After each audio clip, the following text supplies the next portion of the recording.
Confusion है आप बिल्कुल फ्रैंकली पूछिए, जिससे कभी ये ना लगे कि आप एनसीईआरटी पढ़ रहे हैं तो उसमें से कहीं से प्रॉब्लम आ रही है या उसमें कुछ रह तो नहीं रहा है ना। और इससे आपको ये भी आइडिया लगता रहेगा कि हमने एनसीईआरटी कवर की है और एनसीईआरटी के पार्ट्स पढ़े हुए हैं, तो थोड़ा सा आपको कॉन्फिडेंस रहेगा, है ना। ओके, तो देखिए यहाँ पे एनसीईआरटी में है ना, पेज नंबर 34 में ब्रायोफाइटा दिया हुआ है। ब्रायोफाइटा के जनरल जनरल कैरेक्टरिस्टिक है, इसमें कुछ टर्म्स दिए हुए हैं, है ना। तो इन टर्म्स को मैं एक्सप्लेन करूंगा।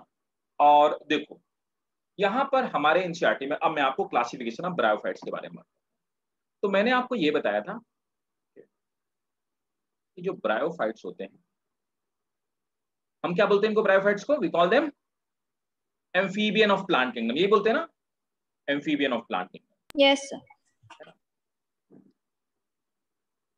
पूछा जाता है स्कूल में, पूछते हैं कि why bryophytes are called amphibian of plant kingdom. तो देखो एम्फीबियन कहने के पीछे रीजन क्या, एम्फीबियंस कौन होते हैं, लाइक फ्रॉग। तो क्या खास बात होती है, they can live in land as well as in water. लेकिन हम सिर्फ इस बेसिस पे डिफाइन नहीं कर सकते कि लैंड और वाटर दोनों में रह सकते हैं। क्यों, क्रोकोडाइल भी भाई लैंड और वाटर दोनों में सर्वाइव कर सकता है, लेकिन वो तो एम्फीबियन नहीं, वो रेप्टाइल है। तो फिर ऐसी क्या पिक्यूलियरिटी है जिसके बेसिस पे अपन ये कह सकते हैं कि कौन एम्फीबियन एनिमल है। उन्हें तो वाटर के लिए फर्टिलाइजेशन, वाटर एग्जैक्टली वो बिना वाटर के रिप्रोडक्शन नहीं कर सकते, फर्टिलाइजेशन उनमें नहीं हो सकता। तो रिप्रोडक्शन साइकिल को कंप्लीट करने के लिए एम्फीबियंस को वाटर चाहिए। क्यों, क्योंकि एक्सटर्नल रिप्रोडक्शन करते हैं वाटर के अंदर। अगर वाटर नहीं होगा तो एम्फीबियन मरेंगे तो नहीं, वो सर्वाइव तो कर जाएंगे। They are well adapted in land but they cannot नॉट रिप्रोड्यूस। उसी तरह से इन्हें हम एम्फीबियन ऑफ प्लांट किंगडम कहते हैं। तो हम लोगों ने बात डिस्कस की थी, बिकॉज दे रिक्वायर, क्या चाहिए, they require water to reproduce. क्यों भाई, ऐसी क्या जरूरत है। एक्चुअली क्या होता है, इनकी प्लांट की बॉडी के बाहर वाटर की पतली सी लेयर या फिल्म बनी होती है। उस पतली सी लेयर में जो इनके स्पर्म्स होते हैं वो तैर करके, स्विम करके जाते हैं और ओगोनियम को फर्टिलाइज करते हैं। ठीक है, यहां पर अब आता हूं मैं ब्रायोफाइटा के क्लासिफिकेशन की बात करता हूं। तो देखो यहां पर ब्रायोफाइटा को दो पार्ट में क्लासिफाई किया गया है। पहला लिवरवर्ट और दूसरा मॉसेस। तो यहाँ पे एनसीईआरटी में ब्रायोफाइटा को दो पार्ट में डिस्कस किया गया। अब चलिए मैं आपको बताता हूं कि कैसे कैसे ब्रायोफाइटा का क्लासिफिकेशन है। इसके पहले कुछ जनरल टर्म्स समझिए, बहुत गौर से मेरी बात को ध्यान से समझिएगा। ये सब टर्म, जैसे गैमेटोफाइट दिया है एक टर्म, एंथ्रीडियम दिया है, आर्चिगोनियम दिया है, एंथ्रोजॉइड्स दिया हुआ है ना, ये कुछ टर्म्स दिए हैं, स्पोरोफाइट दिया गया है। तो ये क्या चीज, बहुत ध्यान से मेरी बात को समझिएगा। और ये पार्ट जो मैं आपको समझा रहा हूँ उसको नोट कर लीजिएगा, आप ब्रायोफाइटा आपको इजीली समझ में आ जाएगा। ठीक है, यहाँ पे कहीं पे कोई प्रॉब्लम है तो आप बताइएगा। यहाँ पर क्या होता है, जो प्लांट की कॉन्स्पिकुअस बॉडी होती है, मतलब वो बॉडी जिसको अपन देख सकते हैं। तो अभी मैं किसी भी ब्रायोफाइटा का नाम नहीं दे रहा हूँ यहाँ पे, ये एक ब्रायोफाइटा एक्चुअली, वैसे तो ये रिक्सिया है ना, ये एक ब्रायोफाइटा है। इसमें ब्रायोफाइटा में नीचे की तरफ ये जो हेयर लाइक स्ट्रक्चर है, इनको क्या बोलते हैं, क्या बोलते हैं, बताओ भाई। राइजोइड्स। वेरी गुड, इन्हें राइजोइड्स बोलते हैं। राइजोइड्स रूट लाइक स्ट्रक्चर होते हैं। और अब देखिए ऊपर की तरफ यहाँ पे क्या होता है, dark green, dark red, dark blue, इस तरह से हेयर लाइक स्ट्रक्चर होते हैं। ये आपको लगेगा, ऐसे ऐसे स्ट्रक्चर्स आपको दिखाई देंगे, आपको ये महसूस होगा कि दे आर लाइक, इस तरह के स्ट्रक्चर्स पाए जाते हैं। तो इन्हें हम लोग क्या बोलते हैं, क्या बोलते हैं इन स्ट्रक्चर्स को, स्केल कहते हैं। तो हमने ये डिस्कशन किया था कि जो स्केल होती हैं they are representation of leaves, और जो राइजोइड्स होती हैं they are representation of roots. तो they are root like structure and they are leaves like structure, है ना। तो मैं लिख देता हूं जिससे कोई कंफ्यूजन, रूट लाइक स्ट्रक्चर है ना, और लीफ लाइक स्ट्रक्चर, हम इनको लीफ या रूट नहीं कह सकते। और हमने ये पढ़ा था कि ऐसी जो बॉडीज होती हैं जिनमें रूट, स्टेम और लीव्स क्लियरली क्लासिफाई नहीं होती, उनको क्या बोलते हैं हम लोग, थैलस कहते हैं ना, ये तो बोलते हैं यस सर। यार, थैलस लाइक बॉडी है ना, तो ये कहा जाता है थैलस लाइक बॉडी है। ठीक है, तो ये थैलस लाइक बॉडी ये है क्या, एक्चुअली ये हैप्लॉइड है। इसके हर सेल में एक क्रोमोसोम का नंबर है, तो क्या है ये? हैप्लॉइड। तो ऐसे प्लांट बॉडी जो कि हैप्लॉइड होते हैं उनको अपन क्या बोलते हैं? इसे बोलेंगे हम लोग गैमेटोफाइट। यहां तक मेरी बात समझ में आई? तो गैमेटोफाइट हमेशा कैसे होंगे? हैप्लॉइड। हैप्लॉइड। तो यहां पर मेन प्लांट बॉडी या मेन थैलस बॉडी जो हमको आपको दिखाई देती है दैट इज हैप्लॉइड। तो हमें जो दिखाई देता है ब्रायोफाइटा में वो प्लांट जिनको अपन देख पाते हैं मॉर्फोलॉजिकली वो कौन है? गैमेटोफाइट। अब क्या होता है भाई साहब? गैमेटोफाइट कहने के पीछे मतलब क्या हुआ? गैमेटो मींस गैमीट और फाइट बने प्लांट। तो ऐसे प्लांट जो गैमीट पैदा करें उनको अपन गैमेटोफाइट कहते हैं। तो देखिए भाई साहब होता क्या है इनके अंदर, इन गैमेटोफाइट के अंदर, तो देखिए गैमेटोफाइट लीजा, समझते आना भाई, कहीं पे कंफ्यूजन हो बोलना। Yes sir. ठीक है। तो अब इन गैमेटोफाइट में हो सकता है कि अलग अलग मेल फीमेल प्लांट अलग अलग हो सकता है मेल फीमेल गैमेटोफाइट एक ही हो, ठीक है, दोनों चांसेस हो सकते हैं। ऐसा हो सकता है कि किसी गैमेटोफाइट के अंदर मेल और फीमेल रिप्रोडक्टिव ऑर्गन दोनों मौजूद हैं, मतलब वो बाइसेक्सुअल है। या हो सकता है कि एक गैमेटोफाइट में मेल हो दूसरे में फीमेल, मतलब कि यूनिसेक्सुअल। अब देखिए यहां पर क्या होता है, इन्हीं के अंदर कुछ बॉडीज बनती हैं और ये रिप्रोडक्टिव जो बॉडी होती हैं ये male reproductive body. Male reproductive body को हम लोग कहते हैं क्या है? तो इसकी बॉडी के, एंथेरिडियम। बहुत बढ़िया से आवाज, मेल रिप्रोडक्टिव बॉडी।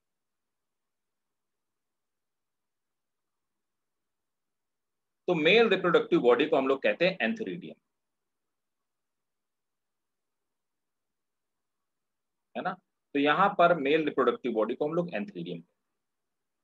एंथेरिडियम इस तरह का एक गोल गोल स्ट्रक्चर होता है। इसके अंदर बहुत सारी पहले तो सेल डिवाइड होती हैं और इन्हीं सेल के डिवीजन की वजह से, है ना, इनके अंदर जो बनते हैं वो क्या बनते हैं? एंथेरोजॉइड्स बनते हैं। क्या बोलते हैं? एंथ्रेसॉइड्स। एंथेरोजॉइड्स। एंथेरोजॉइड्स को अपन क्या कह सकते हैं? They are also called sperm. ठीक भाई। तो इस तरह से यहां पर एंथेरोजॉइड का फॉर्मेशन। ठीक भाई। अब क्या हुआ, तो इसकी बॉडी में दूसरा एक रिप्रोडक्टिव ऑर्गन है, वो इस तरह का रिप्रोडक्टिव ऑर्गन होता है। इसको अपन क्या बोलते हैं? आर्चिगोनियम। शाबाश, इसको आर्चिगोनियम कहते हैं। आर्चिगोनियम। और आर्चिगोनियम के अंदर क्या पाया जाता है? ओवा नहीं, फीमेल एग। हाँ, फीमेल एग बोलो ओवा बोलो दोनों एक ही बात है, तो एग बोलो या ओवा बोलो। आर्चिगोनियम कैसा होता है आप थोड़ा गौर से समझिएगा। ये इस तरह का स्ट्रक्चर होता है, ये आपको पिस्टल की तरह दिखाई देगा लेकिन ये पिस्टल नहीं होता है ना, ये बंद होता है ऊपर से, क्लोज होता है ना। और यहाँ पर एग होता है ना। और इसके चारों तरफ जो शेल्स ऐसी पाई जाती हैं।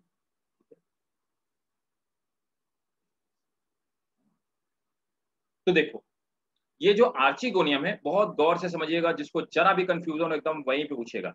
यहां पर ये वाला पार्ट हो गया एग। यहां पर जो सेल्स पाई जाती है इसको वेंटर कहते हैं और ये वाले पार्ट को नेक कहते हैं। तो आर्चिगोनिया में तीन चीजें होती हैं, एग, वेंटर और नेक। और ये चारों तरफ क्या होती हैं? They are sterile cell. Sterile का क्या मतलब हुआ? इनसे कोई भी रिप्रोडक्टिव पार्ट नहीं बनेगा, एग स्पर्म जैसी कोई चीज नहीं बनती, उनको स्टेराइल सेल्स बोलते हैं। सो दे आर स्टेराइल जैकेट। ये वो जैकेट है जो आर्चिगोनियम को चारों तरफ से कवर करके रखते हैं। इस तरह का स्ट्रक्चर पहले एल्गी में नहीं पाया जाता था, मतलब कि यहां पर रिप्रोडक्टिव ऑर्गन में एवोल्यूशन हुआ। तो हुआ क्या भाई लोगों?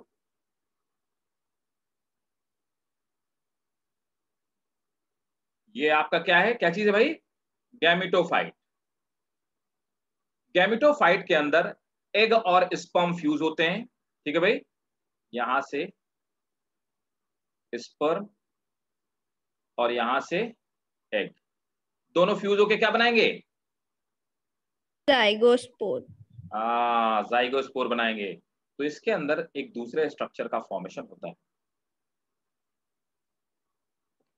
एग कैसा है? हैप्लॉइड। स्पर्म कैसा है? हैप्लॉइड।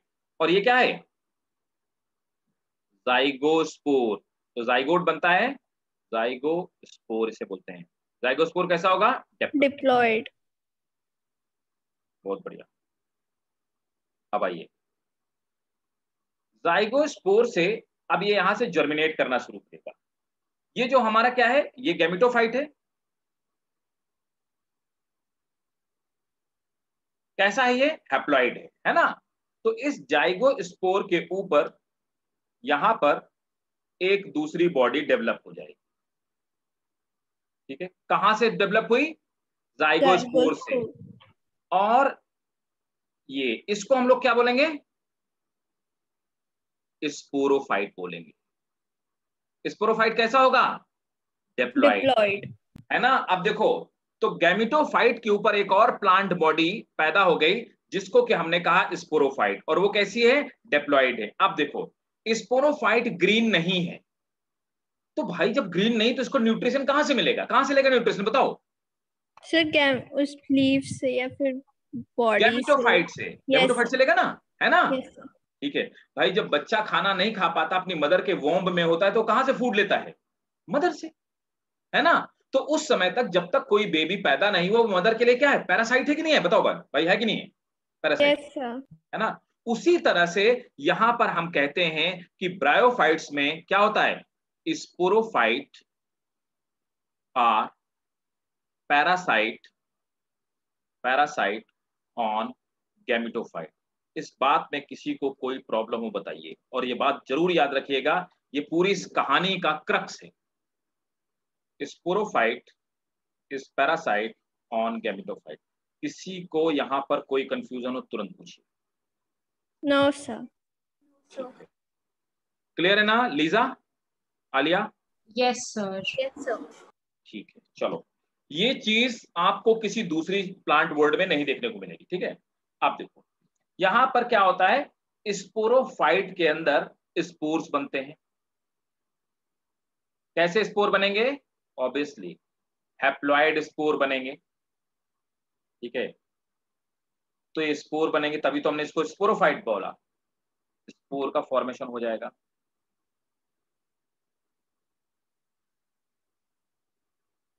स्पोर हैप्लॉइड होंगे, स्पोर क्या करेंगे, जर्मिनेट करेंगे, और स्पोर जर्मिनेट करके क्या बना देंगे,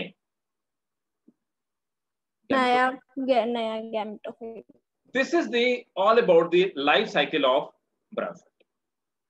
बताओ समझ आया, यस सर। इसको आप नोट कर लीजिए, यस है सर। ना। ये डायग्राम आपको मिलेगा नहीं बुक में, इसलिए मैं कह रहा हूँ इसको नोट कर लीजिए, और पूरी कहानी अब आपको पूरी समझ में आ जाएगी। ठीक है, और यहाँ पर जो स्पोरोफाइट है, स्पोरोफाइट में जो ऊपर वाला पार्ट, इसको हम कैप्सूल कहते हैं, कैप्सूल। और कैप्सूल के अंदर क्या बनते हैं, स्पोर बनते हैं। इसको एज इट इज आप कॉपी कर लो, है ना, अपने नोटबुक में, और कॉपी करके मुझे बताओ।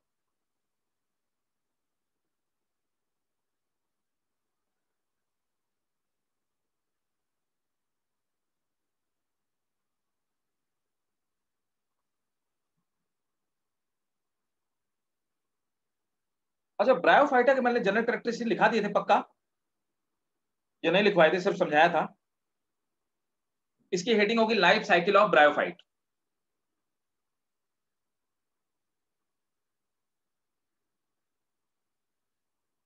एक बार चेक करो, मुझे डाउट हो रहा, मुझे लगता है कि मैंने इसकी मतलब जनरल कैरेक्टरिस्टिक नहीं लिखा है, तो मुझे ऐसा लग रहा है।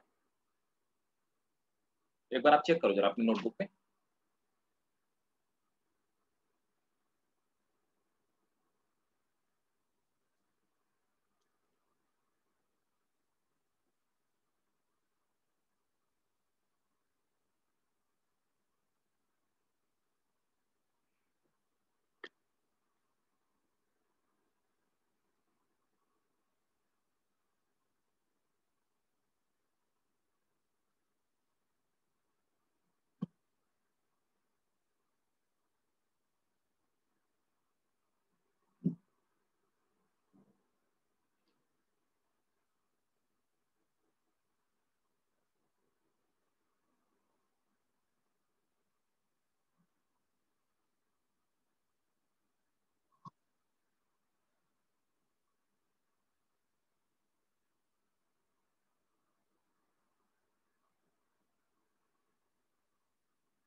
नोट करके एक बार मुझे बताइएगा जरूर आप लोग।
सो हाँ जी बेटा बोलो। जी मुझे क्वेश्चन है, जो स्केल्स होते हैं इसके ऊपर स्केल्स, हाँ हाँ। जी, तो आर्चिजोनम और एंथ्रीडियम वो स्केल्स के ऊपर होते हैं नीचे? अंदर अंदर अंदर संकीर्ण कंडीशन में, मैं अभी इसका डायग्राम अभी आपको दिखाऊंगा, है ना। Okay sir. अभी जब और अपन पढ़ेंगे ना, तो ये क्या करते हैं, ऐसे ऊपर सरफेस है और सरफेस के अंदर जैसे मान लो कि एक अपन क्या करें, रेत में सुराही वो होती ना, सुराही होती ना, उसको गाड़ दें, तो वैसे सोचो आर्चिगोनियम होता है, और किसी रेत में हम लोग बॉल अंदर की तरफ डाल दें, है ना, वैसे एंथ्रीडियम होता है। Okay sir. और इनके जो स्केल्स होते हैं ना, इनके ऊपर वाटर की फिल्म होती है, और इसी वाटर की फिल्म के ऊपर तैर करके, स्विम करके ये एंथ्रोजॉइड जो होते हैं वो पहुंच पाते हैं आर्चिगोनियम तक। Okay sir.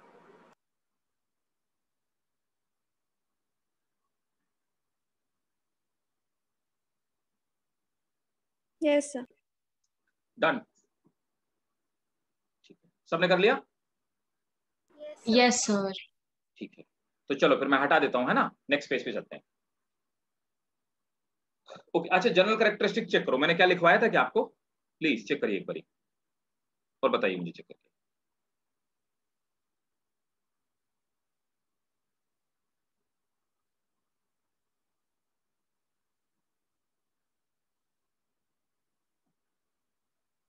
बताओ भाई चेक करके।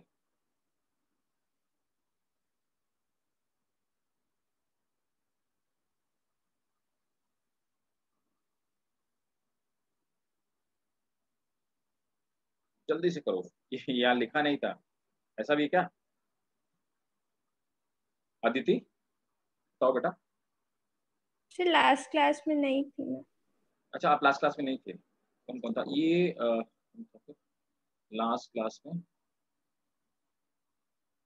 लीजा लास्ट क्लास में थी? Yes sir. लास्ट क्लास में क्या लिखवाए थे बताओ।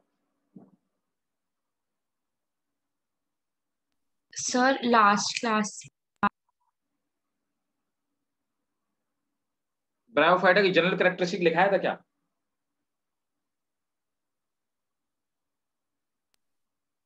यस आलिया आप? सर। अच्छा यस सर, लिखवाया। आपने लिखवाया था।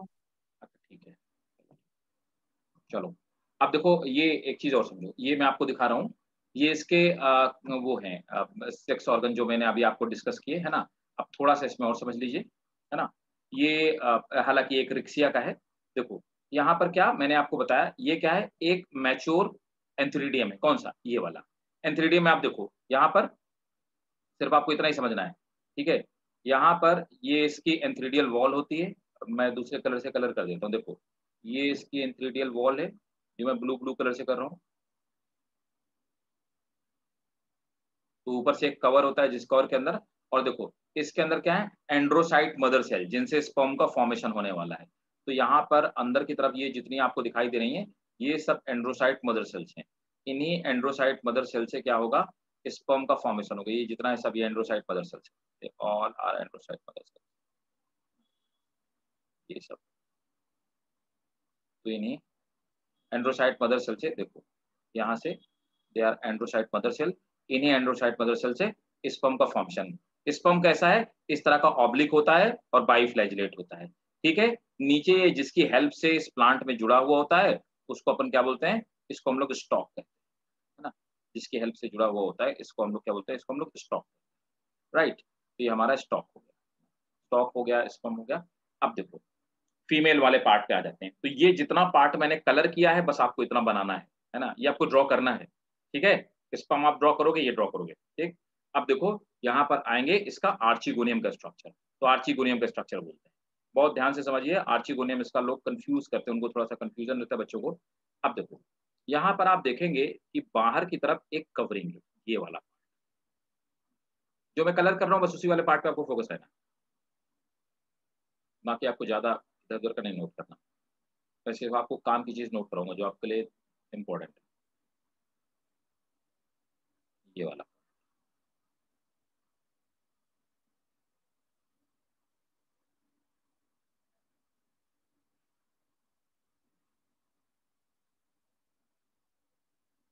ठीक है, ये वाला पार्ट। तो देखो यहाँ पर आप इस वाले पार्ट में देख पा रहे होंगे, ये ऊपर की तरफ दो सेल्स, इनको हम कवर सेल बोलते हैं, ये बंद करके रखती है आर्चिगोनियम को, है ना। और देखिए ये इसके नीचे जो सेल, इनको हम नेक सेल्स बोलते हैं, है ना। और इसके अंदर जो सेल इनको नेक कैनाल सेल बोलते हैं। नेक कैनाल सेल को शॉर्ट में बोलते हैं एनसीसी, आपको लिखा मिलेगा नेक कैनाल सेल, है ना। अब देखो इसके नीचे वाले पार्ट को आपको मैंने बताया था कि इसको बोलेंगे वेंट्र कैनाल सेल, इसे बोलते हैं वीसीसी, वेंट्र कैनाल सेल। इसके अंदर आप देखेंगे ये वाला जो पार्ट इसको हम वेंट्र बोलते हैं ना, नीचे वाले पार्ट को, बाहर वाले पार्ट को वेंट्र बोलते हैं, ठीक है। और यहाँ पर अंदर की तरफ आप देखेंगे इसमें जो है दिस इज कॉल्ड एग। तो ये वाला पार्ट जो है ये हमारा एग हो गया। तो देखो जब ये एंटर करता है और ऊपर आप देखेंगे ये वेंट्र कैनाल सेल है ना, तो और इसके ऊपर की तरफ जो है that is neck.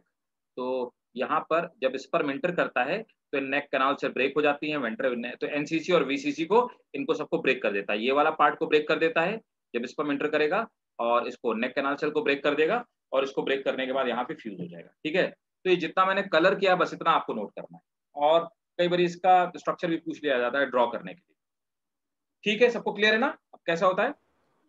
Yes sir. जल्दी से नोट कर लीजिए, तो फिर आगे क्लासिफिकेशन लिखा पढ़ लेते हैं।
हो गया? Yes sir. ठीक है, तो मैं हटा रहा हूँ, है ना, इसको रिमूव कर दे रहा हूँ। क्लियर, समझ में आ गया ना? Yes sir. ओके, तो इस पर जाएगा यहाँ से, पहले कवर सेल ओपन हो जाएगी, फिर नेक कैनाल को डिस्ट्रॉय कर देगा एनसीसी को, फिर वेंट्र कैनाल सेल को डिस्ट्रॉय कर देगा, और यहाँ पे एग के पास फ्यूज हो जाएगा, तो जाइगोट बनेगा, फिर जाइगोट को ही हम लोग जाइगोस्पोर कहते हैं, और यही जाइगोस्पोर डेवलप हो जाएगा। तो ये प्लांट के अंदर लगा लगा डेवलप हो जाता है। अब देखो यहाँ पर हम क्या करते हैं, तो मैंने आपको अभी थोड़ी देर पहले बताया कि हम इसको दो पार्ट में डिवाइड करते हैं जब क्लासिफिकेशन करते हैं। देखो वैसे तो इसका क्लासिफिकेशन कुछ अलग है, तो यहाँ पे हमें एनसीईआरटी में दो चीजें क्लासिफाई की गई हैं। तो सबसे पहले आते हैं, उनको हम लोग बोलते हैं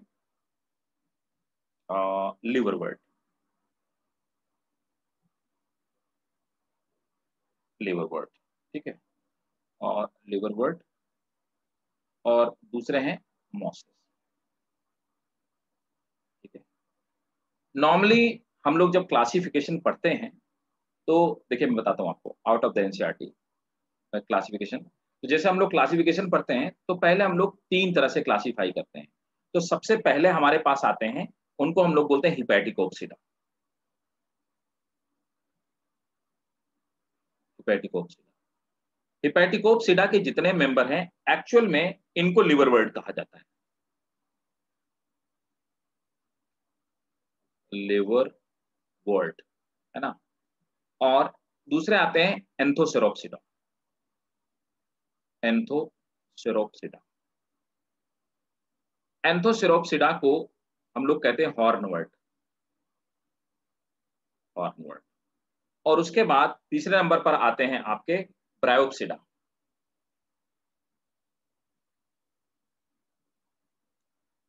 ब्रायोप्सिडा को हम लोग बोलते हैं क्या, मॉसेस। यहां पर जो एनसीईआरटी में मेंशन है हिपैटिकोप्सिडा मेंशन है और ब्रायोप्सिडा मेंशन है, हमारे सिलेबस में यही, ठीक है ना। एंथोसेरोस भी इनसे मिलते जुलते होते हैं, ठीक है। तो सबसे पहले आते हैं, सबसे पहले आप हेडिंग डालिए लिवरवर्ट, है ना। तो हेडिंग डालेंगे लिवरवर्ट।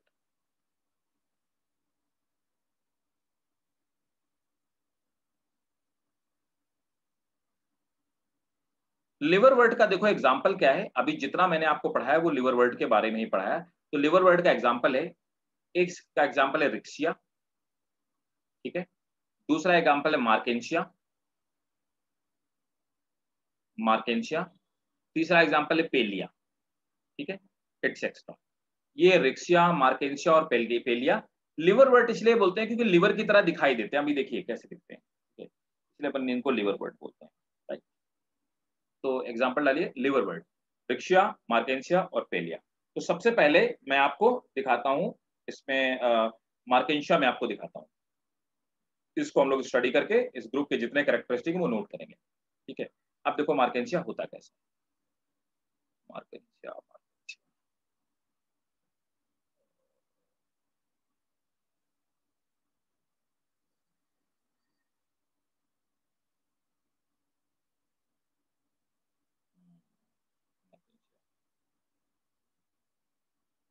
आप इसका स्क्रीनशॉट ले लीजिएगा, मैं आपको दिखा देता हूँ। देखो ये मार्केंशिया प्लांट होता है। तो मैंने आपको बताया था कि यहाँ पर आप देखिए ये लिवर की तरह दिखाई देते हैं, इनको हम थैलस लाइक बॉडी है दोनों में। यहाँ पर मेल और फीमेल प्लांट अलग अलग आपको दिख रहे होंगे। तो हर मार्केंशिया ऐसा प्लांट है जिसमें मेल और फीमेल अलग अलग होते हैं। अब देखो यहाँ पर आप देखेंगे कि इसमें ये छोटी छोटी बॉडी पाई जाती हैं। इन छोटी छोटी बॉडी को गैमा कप कहते हैं। तो गैमा कप क्या काम करते हैं, वेजिटेटिव रिप्रोडक्शन का काम करते हैं, है ना। तो जब ये प्रॉपर प्लांट बॉडी किसी कारण से ये इसकी एज लाइफ कंप्लीट होने के बाद ये डिग्रेड हो जाती है, सड़ जाती है, तो गैमा कप क्या करते हैं, ये जर्मिनेट करके, गैमा कप क्या करते हैं, ये गैमा होते हैं, गैमा कप के अंदर इस तरह की बिस्किट की तरह गैमा पाई जाती है, GEMMA गैमा पाई जाती है। और गैमा क्या करते हैं, द गैमा जर्मिनेट, और ये जर्मिनेट करके फिर क्या करते हैं, फिर से प्लांट बॉडी बना लेते हैं। ये देखिए थैलस लाइक प्लांट बॉडी है ना। नीचे की तरफ इस पे राइजोइड्स पाए जाते हैं, आपको फंक्शन पता है। और ऊपर की तरफ यहाँ पर इसमें स्केल्स पाए जाते हैं, स्केल नहीं लिखा मैं लिख देता हूँ, स्केल पाए जाते हैं। अब देखिए ऐसी ब्रांचेस जिनके ऊपर एंथ्रीडिया पाए जाते हैं, तो एंथ्रीडिया जिनके ऊपर ग्रो करते हैं, तो यहाँ पे ब्रांचेस के ऊपर एंथ्रीडिया ग्रो करते हैं, एंथ्रीडियो फोर। तो फोर वर्ड का मतलब होता है ब्रांच, वो ब्रांच जिसके ऊपर एंथ्रीडिया ग्रो करे उन्हें एंथ्रीडियो फोर कहते हैं, है ना। तो यहाँ पर आप देखेंगे डिस्क लाइक एंथ्रीडिया है ना। तो ये एंथ्रीडिया फोर है, ये डिस्क लाइक स्ट्रक्चर है, और डिस्क लाइक स्ट्रक्चर के अंदर एंथ्रीडिया पाए जाते हैं। दूसरा आप देखेंगे यहाँ पर इस तरह से, फिर ये फीमेल प्लांट है, ये भी गैमा कप के थ्रू डिवाइड करता है।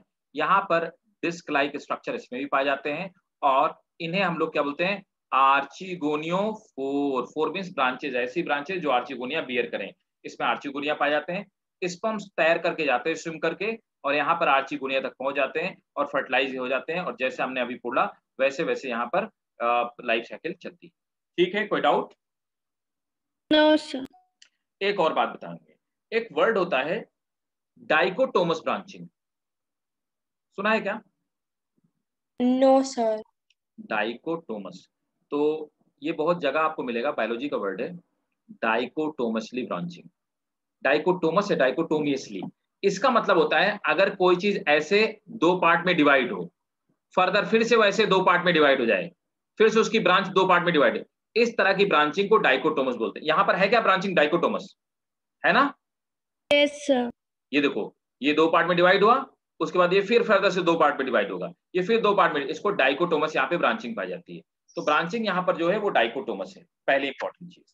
ठीक है, दूसरी इंपॉर्टेंट चीज क्या है कि यहाँ पर डॉर्सल सरफेस में क्या है, स्केल्स है, और वेंट्रल सरफेस में क्या है, और ये है राइजोइड्स हैं। तो ऐसे जैसे हमारा हाथ होता है, तो देखो यहाँ वाले सरफेस में हेयर पाए जाते हैं, इधर वाले सरफेस में हेयर नहीं पाए जाते, तो हम कह सकते हैं हमारा हाथ डॉर्सी वेंट्रल है।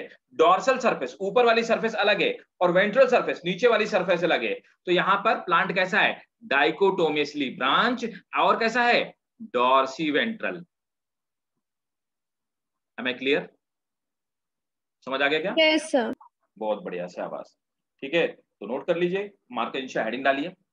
ठीक है, तो पहली हेडिंग आप डालेंगे क्या, लिवर वर्ड, है ना, लिवर वर्ड या हिपैटिकोप्सिडा। उसमें मार्केंशिया का डायग्राम आप बना लेंगे अपना। ठीक है, आप इसका स्क्रीनशॉट ले लीजिए। मार्केंशिया इजी है, मुझे नहीं लगता कि आपको बनाने में मुश्किल से 30 सेकंड से ज्यादा लगेगा, 45 सेकंड में बन जाएगा।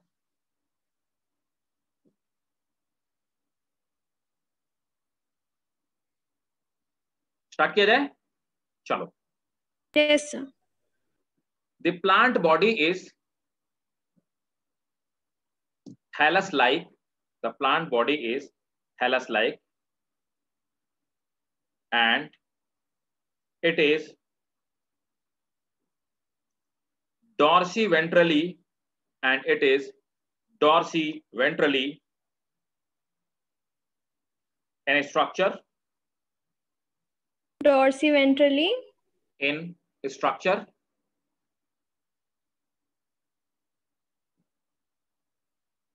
the plant is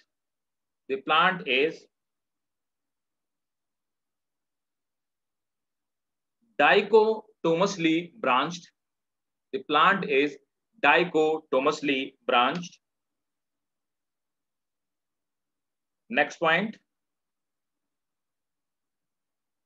they have, next point, they have unicellular rhizoid. Important है, ये क्वेश्चन पूछा गया था नीट में कि यूनिसेलुलर किसमें पाए जाते हैं और मल्टी सेलुलर किसमें पाए जाते हैं।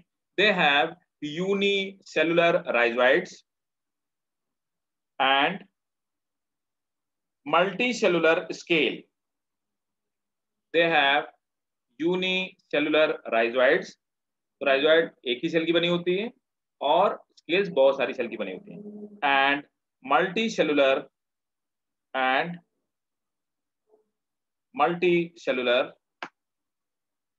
scales.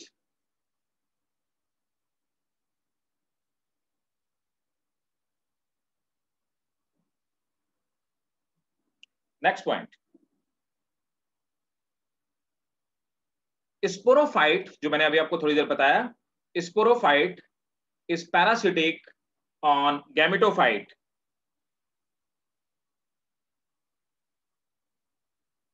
Sporophyte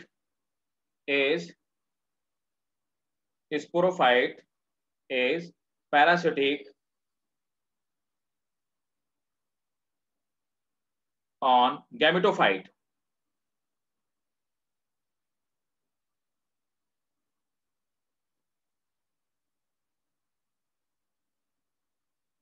Next point,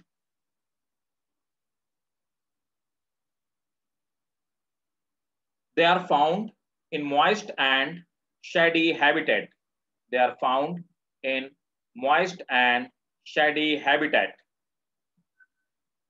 They are found in moist and shady habitat.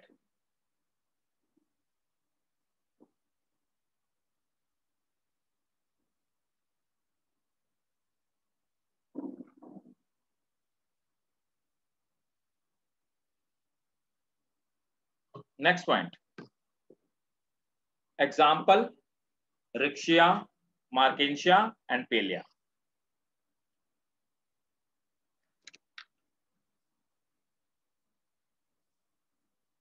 Next, Markensia is 2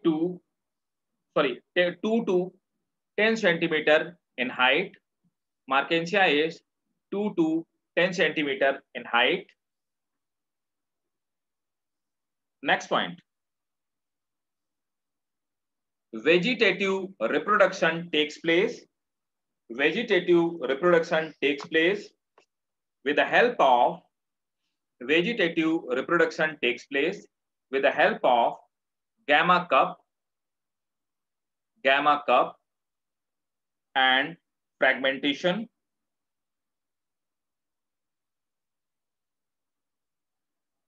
Full stop. इसी में लिखेंगे gamma R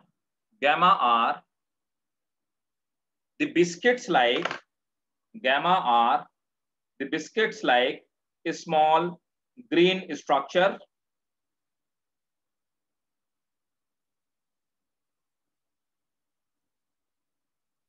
full stop. They germinate and gives rise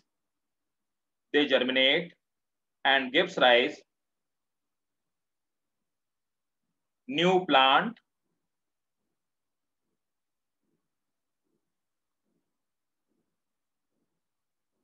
next point. Sexually plant is dioecious. Sexually plant is dioecious. Dioecious का क्या मतलब हुआ? Note कर लो. डायोसिस का मतलब वो क्या होता है? दो प्लांट अलग अलग हैं. तो मार्केसिया में दो प्लांट अलग अलग तो है ना, मेल अलग है फीमेल अलग है कि नहीं? बताओ भाई, है कि नहीं? Yes sir. है ना? तो नोट करेंगे सेक्सुअली प्लांट इज डायोसियस. आगे लिख लो that is male and female sex organ. That is male and female sex organ born on different plant.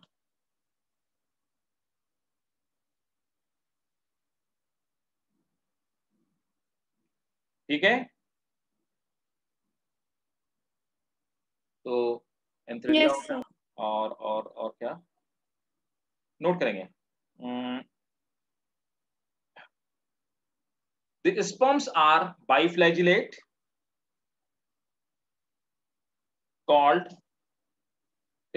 are biflagellate called antherozoids.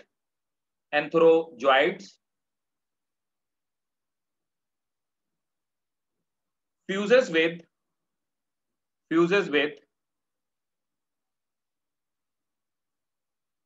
egg while reaching. Sir एक और बार repeat कर दें. कहां से? ये वाला पॉइंट स्पर्म से डिफरेंट प्लांट के बाद से मेल एंड फीमेल. ठीक है, Yes, नोट sir. करेंगे. The sperms are biflagellate also called antherozoid. Sperms are biflagellate also called antherozoid. They fuses with egg of archegonia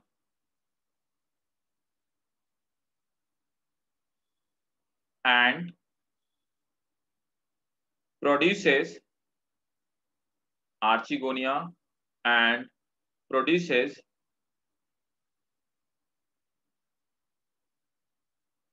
a new plant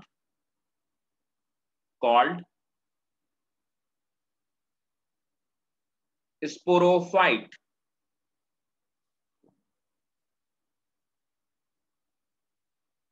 ठीक है?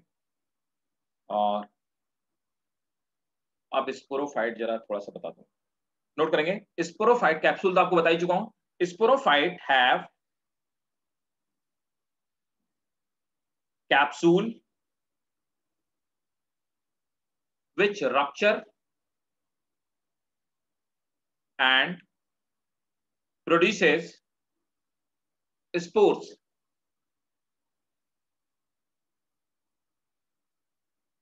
Full stop. Spore germinate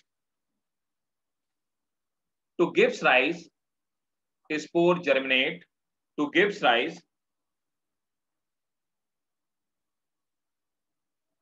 new plant body which is gametophyte.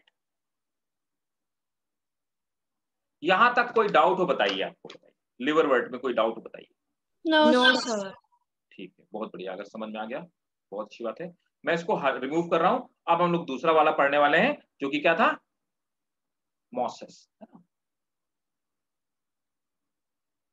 तो fern और mosses में बड़ा difference होता है। Actually fern pteridophyte होते हैं और मॉसेस जो होते हैं वो ब्रायोफाइट होते हैं। तो अब दूसरी वाली बॉडी पे आ जाते हैं, मॉसेस जिनको कहते हैं। मैं जरा आपको मॉस के दर्शन करवा दूं आपको पहले, है ना। मॉसेस देखो, अब क्या है, आप देखते हो कि धीरे धीरे ये प्लांट जैसे दिखने लगेंगे। मॉसेस थोड़ा थोड़ा लग रहा है ना कि ये प्लांट है, अब दिखाई दे रहा है ना कि प्लांट है कि यस नहीं। सर।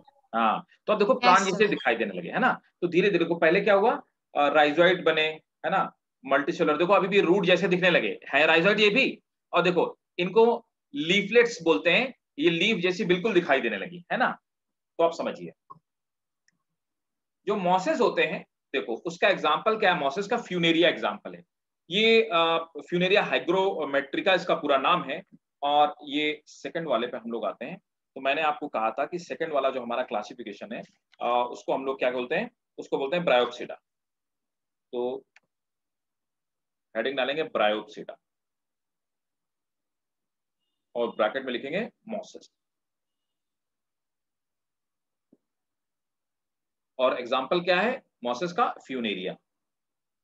पूरा नाम याद रखिएगा, स्क्रीनशॉट लेना, पूरा नाम याद रखें, फ्यूनेरिया हाइग्रोमेट्रिका इसका पूरा नाम। अब थोड़ा समझना, अब यहां पर अभी भी जो आपको ये मेन बॉडी दिखाई दे रही है, ये नीचे वाला ग्रीन वाला, है ना। बहुत ध्यान से मेरी बात को समझना, आपको जहां पर डिस्कनेक्ट हो, ना समझ में आए, एकदम बिल्कुल बिंदास होकर पूछिए। देखिए भाई, ये वाली जो प्लांट बॉडी आपको दिखाई दे रही है यहां से यहां तक, है, ये पूरी की पूरी प्लांट बॉडी, ये ग्रीन वाली, इस पूरी की पूरी प्लांट बॉडी को अपन क्या कह रहे हैं, ये क्या है, गैमेटोफाइट। बहुत बढ़िया शाबाश, गैमेटोफाइट। ये गैमेटोफाइट। तो कैसा होगा बेटा गैमेटोफाइट, हैप्लॉइड। हैप्लॉइड होगा, सिंपल सी बात है ना। अब देखो, तो गैमेटोफाइट है तो मतलब इस पे गैमीट बनेंगे, बिल्कुल सही सी बात है। अब देखिए यहां पर दो अलग अलग ब्रांचेस है ना। यहां पर प्लांट एक ही है लेकिन मेल फीमेल ब्रांच अलग है। तो देखो ये वाली क्या है, मेल ब्रांच है, इसके ऊपर क्या है, मेल ब्रांच है। तो इस तरह से रॉसेट शेप लीफ है, रॉसेट मतलब एक गुच्छे में लीफ है ना। तो इस तरह से गुच्छे में लीफ है और इसके बीच में क्या है, एंथीरिडिया है। तो एंथीरिडिया से क्या बनेंगे, स्पर्म बनेंगे। स्पर्म। हाँ, अब देखो दूसरा वाला हमारा जो इसी का पार्ट है स्ट्रक्चर, ये वाला जो पार्ट है इसको हमने कहा स्पोरोफाइट, है ना। तो ये वाला हिस्सा स्पोरोफाइट है। अब देखो स्पोरोफाइट की बाद में बात करेंगे। ये वाली जो ब्रांच है, leaves are spirally arrange conspicuous midrib, ठीक है ना। क्लस्टर ऑफ, ये है फीमेल शूट, मतलब फीमेल वाली ब्रांच है। ये मेल शूट था, ये फीमेल शूट था। और इसमें क्या है, आर्चिगोनिया, ठीक है। और आर्चिगोनिया ही इसी में तो जर्मिनेट करके क्या बनेगा, जाइगोस्पोर बनेगा, फिर वो स्पोरोफाइट बन जाएगा। अब देखो एंथीरिडिया से स्पर्म आते हैं, आर्चिगोनिया से फ्यूज होते हैं, जाइगोस्पोर बनता है, जाइगोस्पोर डिप्लॉइड होता है और जर्मिनेट करके स्पोरोफाइट। तो स्पोरोफाइट कैसा होगा, डिप्लॉइड, है ना। अब देखो स्पोरोफाइट के तीन पार्ट होते हैं। सबसे नीचे वाला पार्ट आपको नहीं दिख रहा है, जो इसके अंदर धंसा हुआ है, तो वो क्या है, उसको हम फुट कहते हैं। ये जो डंडी जैसा दिख रहा है आपको, ये इसको हम लोग बोलते हैं सीटा, और ऊपर वाले पार्ट को कैप्सूल। तो स्पोरोफाइट के तीन पार्ट हैं, स्पोरोफाइट, स्पोरोफाइट के तीन पार्ट है। पहला वाला पार्ट फुट है। तो फुट क्या करता है, ये न्यूट्रिशन को एब्जॉर्ब करने का काम करता है, सक न्यूट्रिशन, है ना। तो ये पैरासाइट की तरह काम करता है,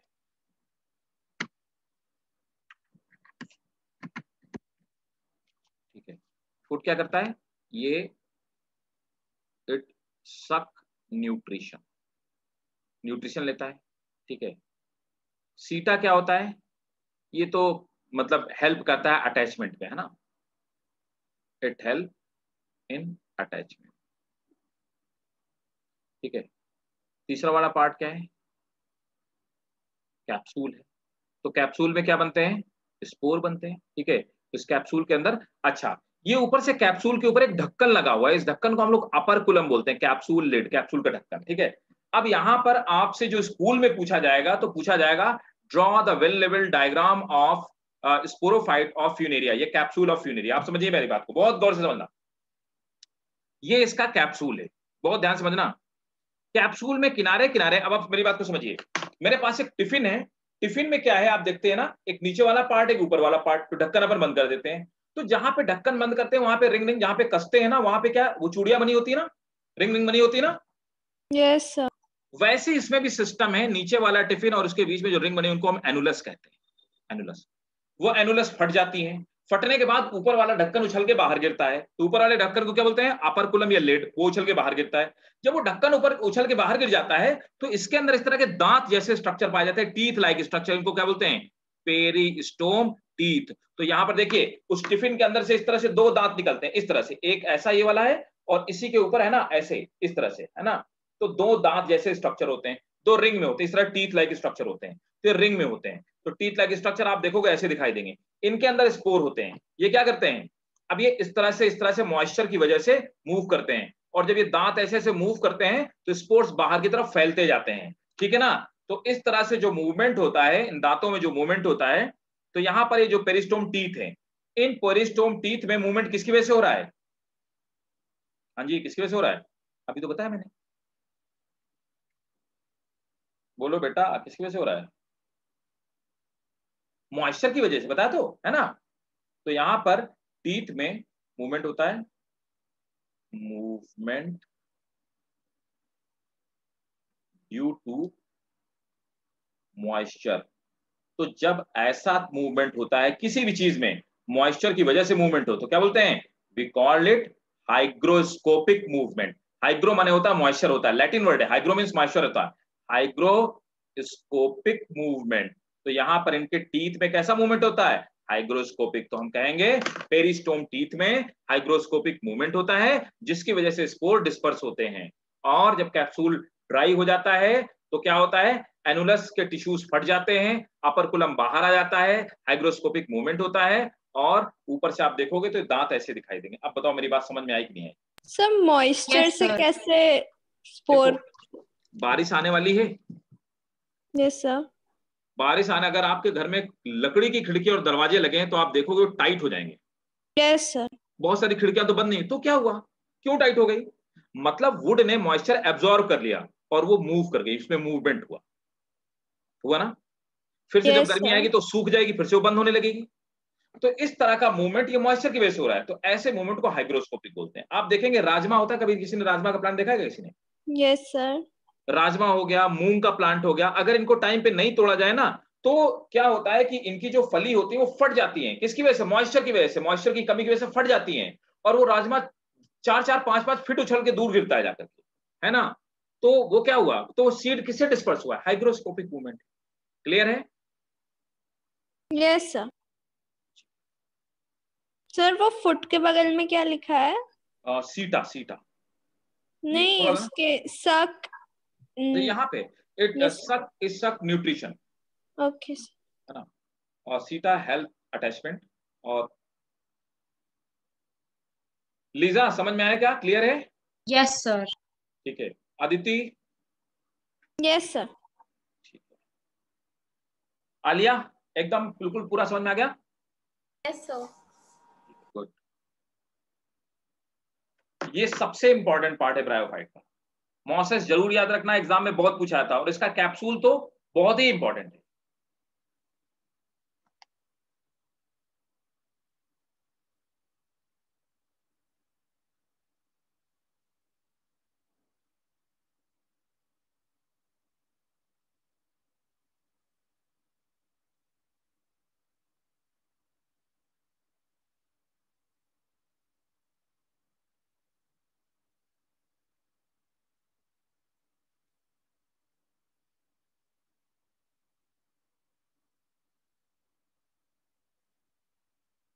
यस सर। ठीक है,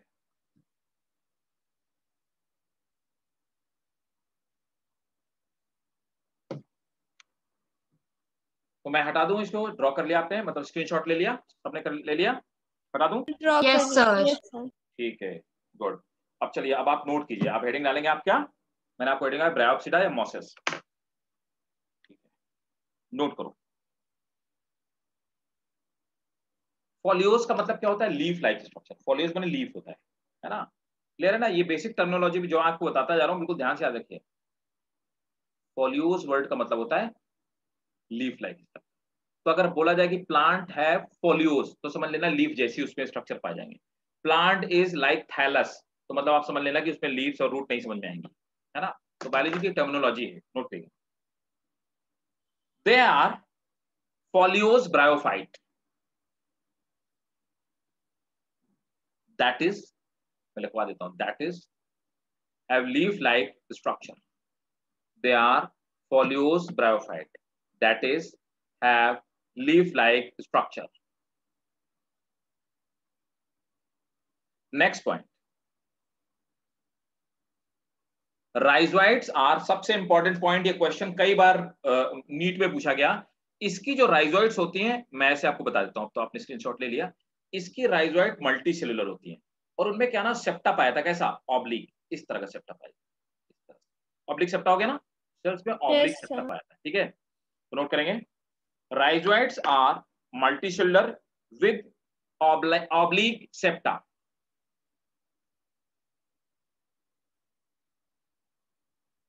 Full stop. Next point. Sex organ occur in cluster. Sex organ occurs in cluster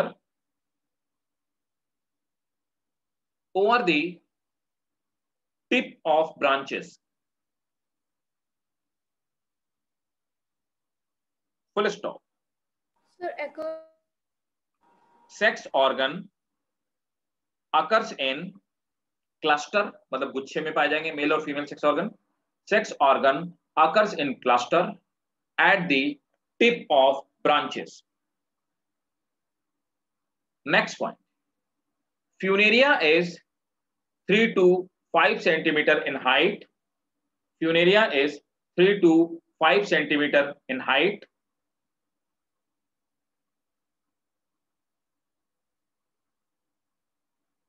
Next point.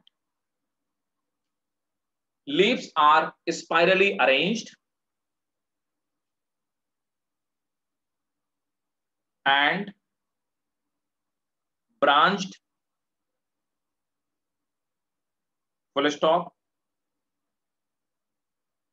Leaves have multi-layered, मतलब मेरी बात को, leaves have, ये लीफ है, leaves have ये इस तरह का स्ट्रक्चर है, और इसमें बीच में जो लाइन है इसको मिडरिप कहते हैं। Leaves have multi-layered midrib, और ये किनारे वाले जो है इनको विंग्स कहते हैं। Leaves have multi-layered midrib and single layer wings.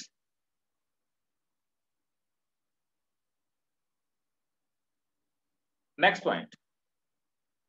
In Funaria, vegetative reproduction in Funaria, vegetative reproduction takes place through fragmentation,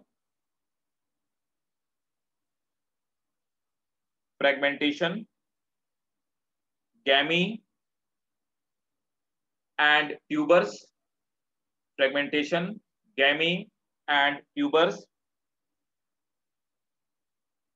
Next point. Male and female sex organ occurs in same plant. तो ऐसे plant को क्या बोलेंगे? Monoecious.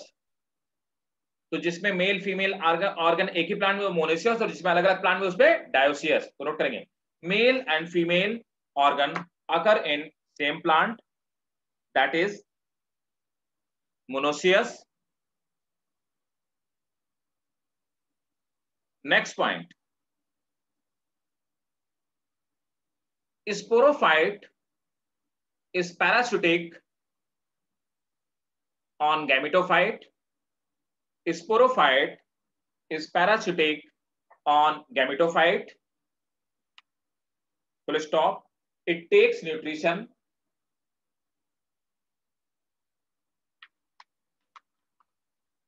Sporophyte is parasitic on gametophyte. It takes nutrition. It takes nutrition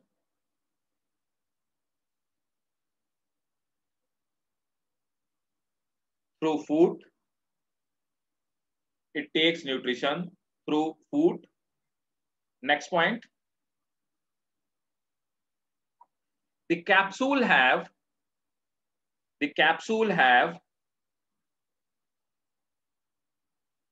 lid-like structure. The capsule have lid-like structure called operculum. The capsule have lid-like structure called operculum. Separate from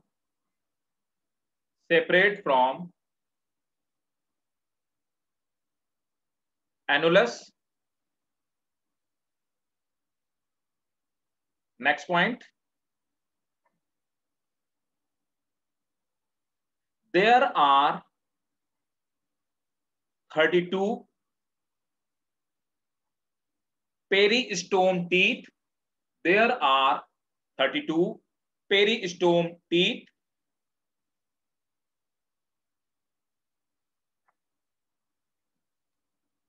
which show hygroscopic movement. There are 32 peristome teeth which show hygroscopic movement. Next point. Spore बहुत important है, question NEET पे बहुत बार पूछा गया, underline करेंगे, star बनाएंगे। ये oblique septa वाला बहुत कई बार पूछा गया, वेरी इंपॉर्टेंट। दूसरा ये वाला जो अब लिखा रहा हूं, इसके स्पोर ग्रीन होते हैं। Spore have chloroplast and they have ability to germinate. Spore have chloroplast and they have ability to germinate after falling on ground.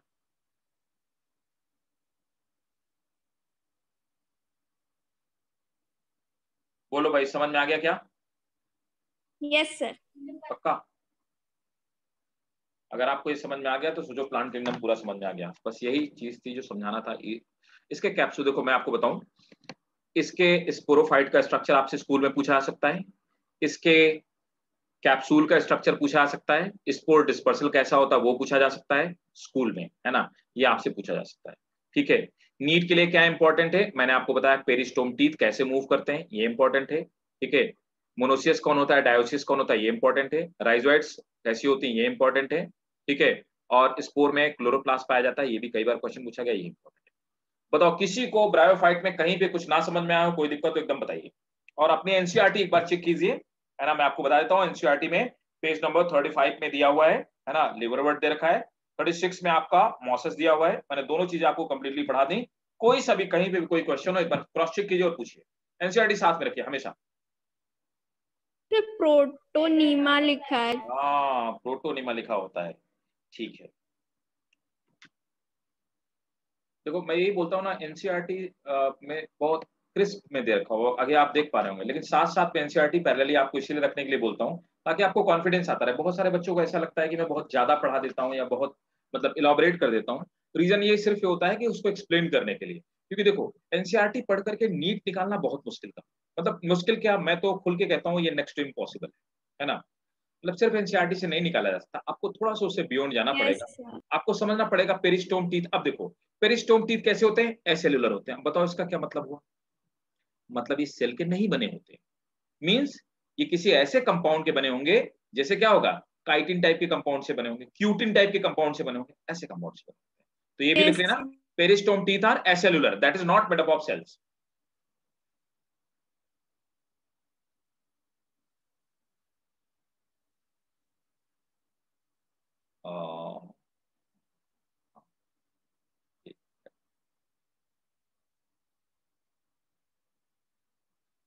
मैं आपको प्रोटोनीमा बता देता हूँ, एक मिनट रुक जाओ, मैंने give me just one second, कहीं पे लाइफ साइकिल है नहीं, अभी आपको बताता हूँ प्रोटोनीमा क्या होता है। एक्चुअली क्या होता है, अभी जब मैं आपको टेरिडोफाइटा पढ़ाऊंगा ना, तो टेरिडोफाइटा में मैं आपको बताऊंगा प्रोथैलस क्या होता है ना, और प्रोथैलस का एक प्रिकर्सर है, उसकी प्रिमिटिव बॉडी है ना।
एक मिनट रुकना, मैं ये लाइफ साइकिल आपसे समझ में आ जाएगा, ठीक तो नहीं है लेकिन समझ में आ जाएगा।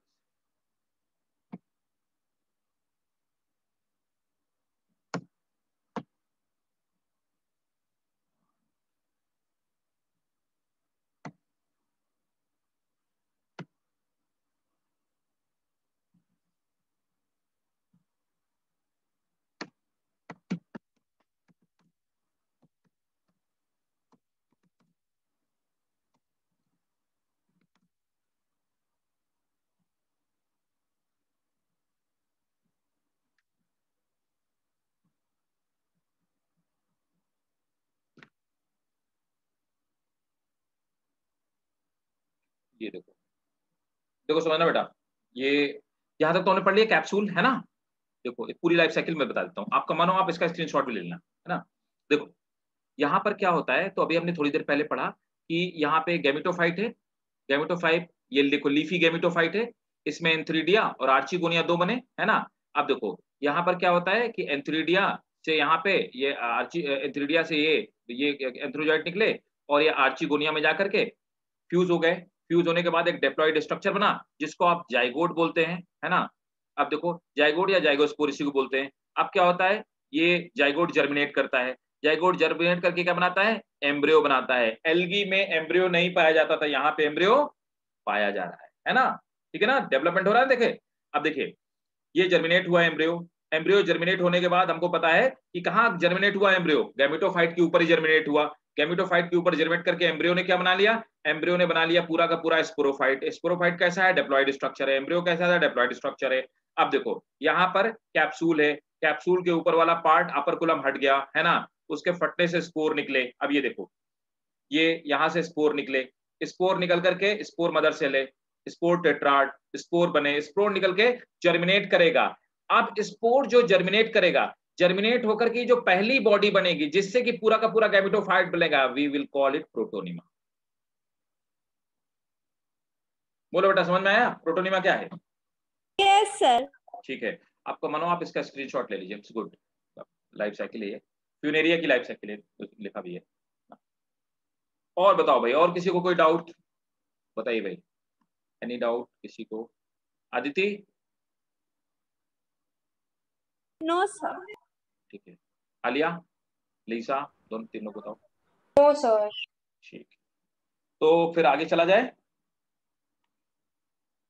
कुछ इंपॉर्टेंट चीजें लास्ट में, एक चीज और नोट कर लीजिए, मैं हटा रहा हूं।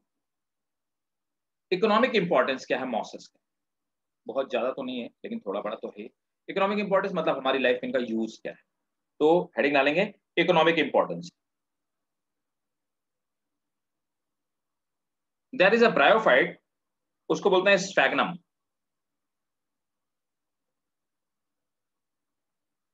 मेरे हिसाब से बहुत सारे लोगों ने स्फैग्नम देखा होगा। स्फैग्नम क्या है, ये एक तरह का ब्रायोफाइट है।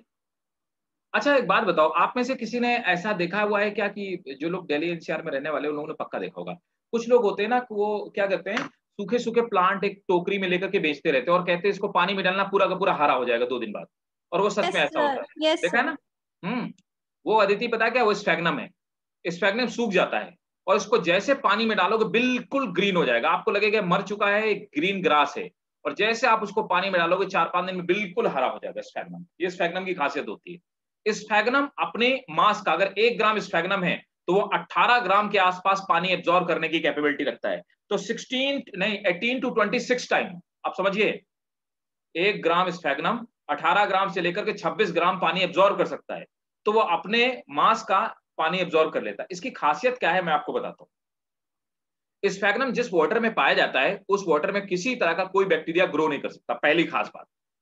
सेकेंड वर्ल्ड वार में क्या हुआ, इतना ज्यादा ब्लड शेड हुआ, चारों तरफ इतनी ज्यादा बमबारी हुई कि पूरी पूरी कपास की फसल जल गई, ठीक है, आग लग गई। उसके बाद जो बची कुची जो कॉटन था वो लोगों के हीलिंग में यूज हो गई, कॉटन की कमी पड़ने लगी। लोगों ने सेकेंड वर्ल्ड वार में कॉटन की जगह स्फैग्नम का यूज किया। अगर किसी भी वुंड में स्फैग्नम लगा दिया जाए तो पहली बात क्या होता है, उसके एब्जॉर्बिंग कैपेसिटी कॉटन से बहुत ज्यादा होती है। आप देखिए 16 to 18 टाइम होती है। दूसरा क्या होता है, ये खुद में एंटीबायोटिक प्रॉपर्टीज पे पाई जाती है, तो वहां पे बैक्टीरिया भी ग्रो नहीं करेगा। So that is the property of sphagnum, ये मेडिसिनल वैल्यू नोट करो। Sphagnum, dry sphagnum can absorb, sphagnum can absorb 16 to 26 time, dry sphagnum can absorb 16 to 26 time। अब आप देखिए स्फैग्नम कहीं भी एनसीईआरटी में नहीं है, और आप देखिएगा कितनी बार इससे क्वेश्चन पूछा गया इस प्रॉपर्टी से कि सेकंड वर्ल्ड वॉर में किसको यूज किया गया था कॉटन की जगह, and answer is sphagnum. Dry sphagnum can absorb 16 to 26 time more time weight of water, weight of water। It was used in place of cotton, it was used in place of cotton during Second World War, Second World War। ठीक है, next heading डालेंगे pteridophyta. तो ये एक example था sphagnum का, याद रखिएगा, बहुत इंपॉर्टेंट है, पूछा हुआ क्वेश्चन है। आइए, तो आपको अगर ये क्लियर हो गया तो हम लोग नेक्स्ट चैप्टर में चलते हैं, और next chapter is pteridophytes.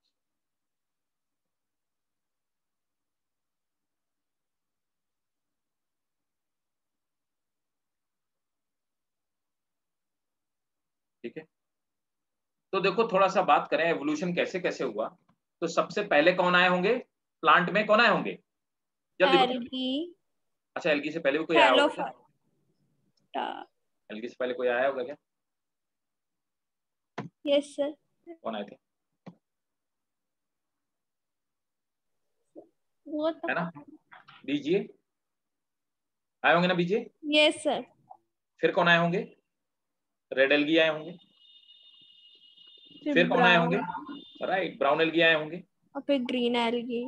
Right. Evolution ऐसे हुआ। फिर इस दुनिया में ग्रीन एल्गी आए होंगे।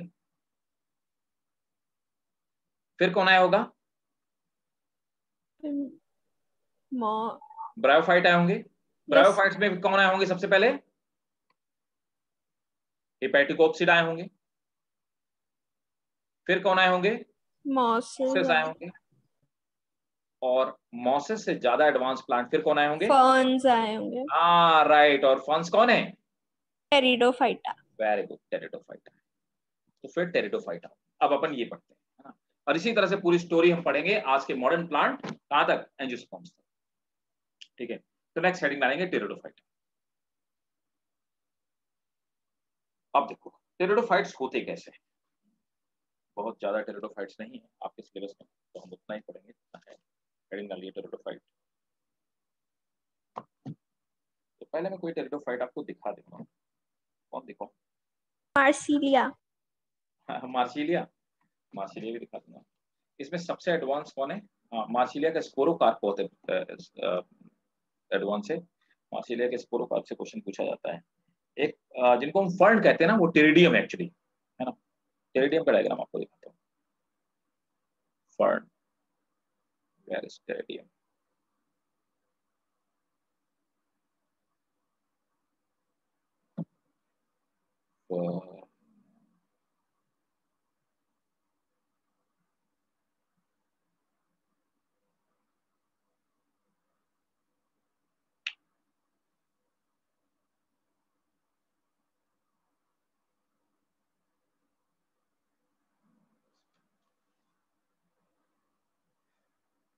गिव मी 1 सेकंड, आपको टेरिडियम।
देखो भाई, अब फर देखो क्या होते हैं। तो याद रखना, टेरिडोफाइटा की जनरल कैरेक्टरिस्टिक हमने नहीं लिखे है ना, नेक्स्ट क्लास में आपसे मैं पूछूंगा, आप मुझे याद दिलाएंगे। देखो अभी क्या है, ये टेरिडियम है ना, ये टेरिडियम का स्ट्रक्चर है। तो ये क्या है, इट्स अ टेरिडोफाइट, टेरिडियम। ये कैसा प्लांट है, देखो बिल्कुल प्लांट जैसा दिखता है, ये आपको खूब दिखाई देते होंगे जब आप मेनली उत्तराखंड जाएंगे तो आपको बहुत दिखाई देंगे, है ना। ये माउंटेन्स के साइड साइड में बहुत सारे लगे रहते हैं, यस और ये वहीं सर। पे एक्चुअली पाए थे, है ना। तो बाहर आपको दिखाई देंगे, आप कहीं पे भी उतरेंगे तो आपको दिखाई देंगे। देखो यहाँ पर नीचे की तरफ अंडरग्राउंड स्ट्रक्चर होता है, इसको हम राइजोम कहते हैं। और राइजोम में रूट लाइक इसमें स्ट्रक्चर, आप देखो यहाँ पे रूट डेवलप हो जाती है, तो राइजोम इस पे रूट यहाँ पे डेवलप हो जाती है। आप देखेंगे ऊपर की तरफ, ये राइजोम क्या है, ये एक्चुअली इसका स्टेम है ना। तो रूट डेवलप हो गई, स्टेम डेवलप हो गया।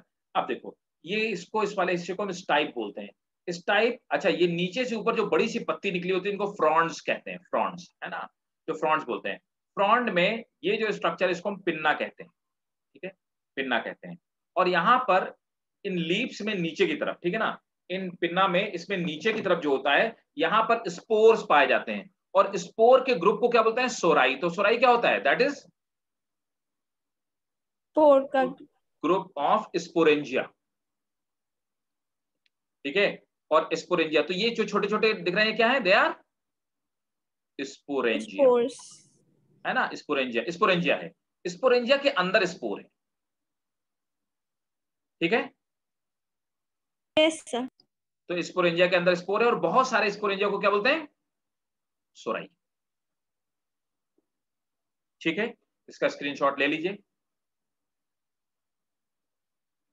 तो ये वैसे प्लांट होते हैं। अब यहां पर देखिए, यहां पर प्रॉपर रूट, स्टेम और लीव्स का डेवलपमेंट हो गया, इनको हम वैस्कुलर प्लांट कहते हैं। तो इसका स्क्रीनशॉट लीजिए और एक पॉइंट नोट कर लीजिए। They are those plant, they are those plant which possess, they are those plant which possess conducting vascular tissue, xylem and phloem, conducting vascular tissue, xylem and phloem,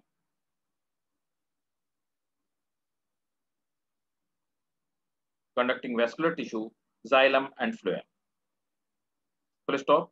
Xylem transport water and mineral, xylem transport water and mineral, and phloem, xylem transport water and mineral, and phloem transport food. Next point, embryo stage is present in life cycle, embryo stage is present in life cycle,